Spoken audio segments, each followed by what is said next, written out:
Бүкіл әлемде жаппай жасыл технологиялардың серпілісі жүріп жатыр. Бұл не, өткінші тренд пе, әлде қажеттілік пе? Ол қалай жұмыс істейді және қандай мәселелерді шешеді?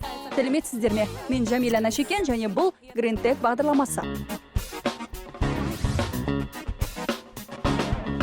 Жасыл технологиялары әлемді жаулай бастады. Жел диірмендері, Tesla электр көліктері, күн панельдері, бар болғаны 20 жыл бұрын мұның бәрі қиялдағы дүниелер ғана еді.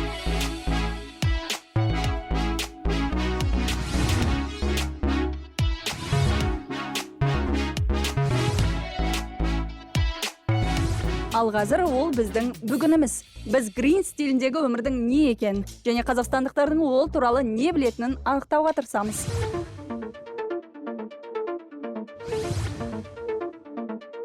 Жасыл технологиялар дегенде есіңізге бірінші не түседі? Тағы не? Білмеймін, мүмкін табиғат шығар. Немесе шөп, экотехнология, күн сәулесінен алынатын электр қуаты.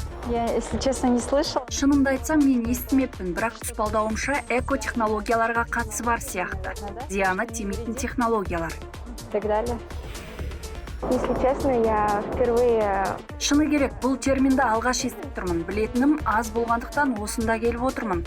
Ол туралы көбірек білгім, үйренгім келеді. Знакомиться, узнать получше. Зеленым технологиям относится. Жасыл технологияларға күннен, желден, теңіз толқындарын, электр энергиясын алу жататынын білемін. Міне осылар жасыл технологиялар деп аталады. Вот это называется зеленой технологией. Жаман емес, жаман емес. Жасыл технологиялар туралы жалпы түсінік қазақстандықтарда бар. Бұл мен үшін қуантарлық жайт.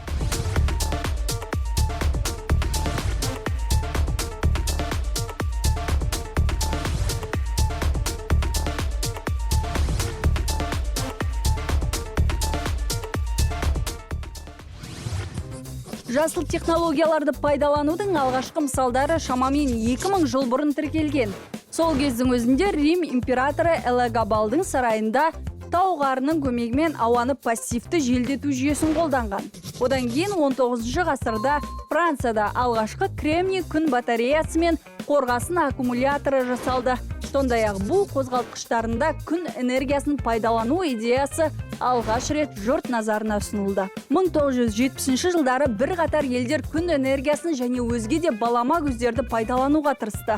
Десек те, біздің түсінігіміздегі жасыл технологиялар 2001 жылы ақш-та Калифорниядағы электр энергиясының істен шығуынан кейін пайда болды. Бұл баламалы ток көздерін пайдалануды қажет етті. Нәтижесінде жасыл технологиялармен айналысатын компанияларда пайда болды.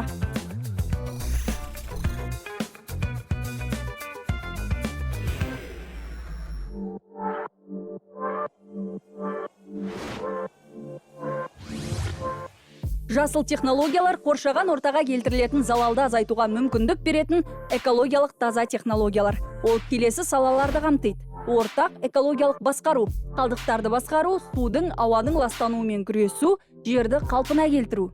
Қалпына келетін энергия көздерін іске қосу, климаттың өзгеруіне ықпал ететін процестерді жеңілдету, атмосфераны зиянды заттармен ластанудан қорғау, отынды пайдаланудың үнемді әдістерін, сондай-ақ ғимараттар мен тұрмыстық құрал жабдықтардың энергия тиімділігін арттыру.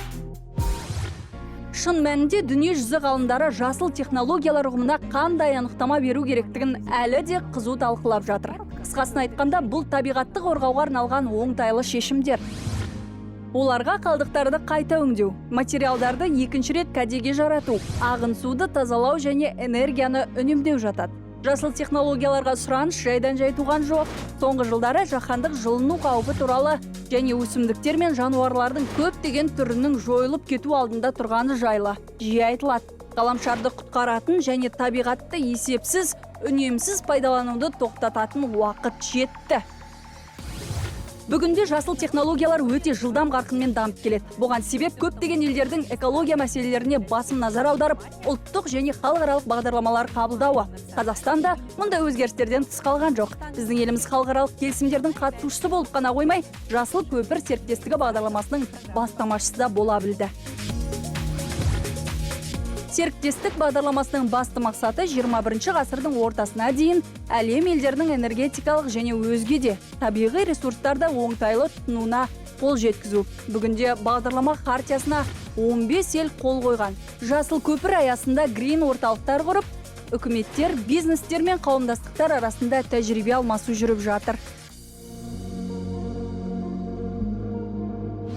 Қазақстанның жасыл технологияларды игерудегі тағы бір маңызды қадамы жасыл экономикаға өту концепциясын қабылдауы болды. Құжатта жасыл жобаларды дамытуға бағытталған алғышарттар көрсетілген. Еліміздің 2050 жылға дейін жасыл экономикаға толық өтуі жоспарланып отыр.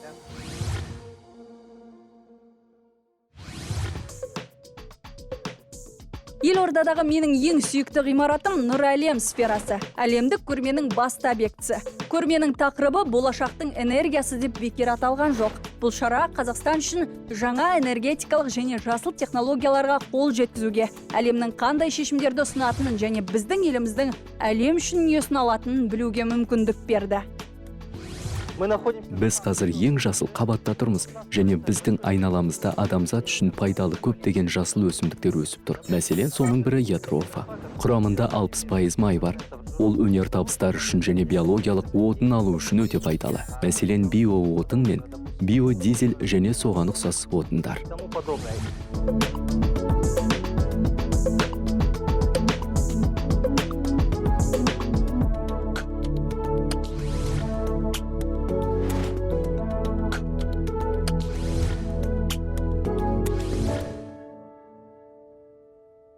Жасыл технологияларды енгізудің маңыздылығына қарамастан, оларға өтудің де оңай еместігін ескеру керек. Өткен жылы жасыл технологиялар орталығы жүргізген талдауларға сәйкес, көптеген кәсіпорынның мұндай технологияларды енгізуге құлшыныс білдіріп отырмағаны анықталды. Кейбірі олардың маңыздылығына мән бермейді, ал енді бір бөлігі көк алданғаннан гөрі айыппұлдар төлеуді қаржылық жағынан тиімді деп санайды. Дегенмен экологиялық кодекстің барлығын реттейтініне сенейік. Жасыл технологиялар сынға да ұшырап келеді. Оған басты себептің бірі технологиялардың қымбатқа түсуі. Алайда сарапшылар бұл идеяны жүзеге асырудың экологиялық жағынан да, қаржылық жағынан да тиімді екенін алға тартады.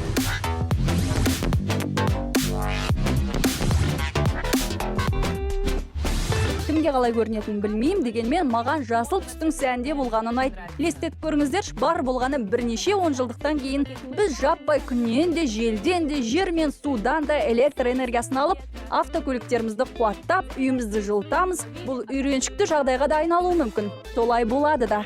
Эфирде жүздескенше сау болыңыздар.